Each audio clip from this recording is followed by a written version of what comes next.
There is always a gallon of milk in my refrigerator. Even though I don't drink it, we entertain a 2-year-old grandchild for a few hours most afternoons. Even before the eczema diet, I never drank milk. I usually just bought a quart here and there for cooking, so I do miss it enough to look for alternatives to cow's milk. 2% and skim milk basically have the consistency of white water, so I've tried using just water in recipes that call for milk. It's edible, but obviously missing something. I bought oat milk for a while, and have even made my own. It's pretty easy and saves some money. But it's very watery as well, and pouring oat milk on my morning oatmeal seemed redundant. Judging by the grocery dairy case, almond milk would be a popular alternative, but the eczema diet excludes most nuts, except for raw cashews. It turns out making my own cashew milk has been very simple, and it produces a very satisfying velvety texture.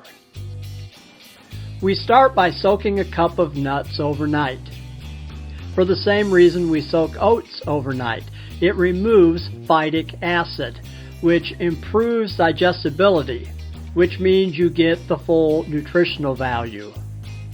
You can accomplish the same thing by boiling the cashews for 15 minutes. I just prefer soaking.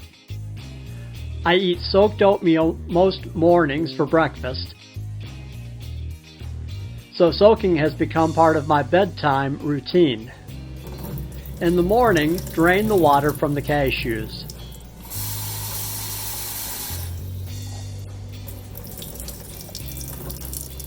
Start with a little salt, then dump the cashews in the blender and add a couple cups of filtered water.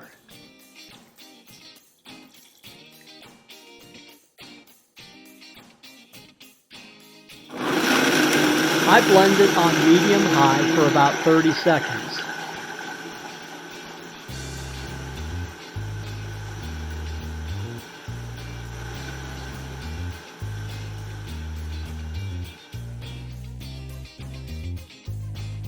Depending on the thickness you prefer, you can then add some more water. But if you do, make sure your lid is on tight, because you can easily make a mess. That's all there is to it. Unroasted cashew nuts are soft enough that they basically disintegrate into the milk. However, I ran across a couple YouTube pages that suggested running this mixture through a juicer. The ground up cashews can give the milk a bit of a sandy mouthfeel. This is probably much more evident if you are drinking the milk as a beverage as opposed to using it for cooking. Anyway, I decided to give it a try. It turns out the sieve I used to juice celery is too fine. The bits of ground cashew clogged it up so that the milk could barely get through. I had to open the release for anything to get through. My juicer has a larger sieve, more appropriate for smoothies. When I juice celery, this allows more pulp to flow through with the juice.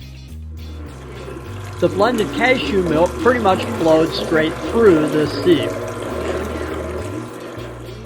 and the impeller didn't produce any pulp. So, if you want to strain out the small particles, you will probably need to squeeze it through cheesecloth. I don't have any cheesecloth, so I'll end this video here. Just like oatmeal, cashew milk is mostly water, and it tends to separate, so give it a stir before using. Store it in the refrigerator and use it up within a week or so. Thanks for watching my videos. Please subscribe to my channel to see other videos related to eating when you have eczema.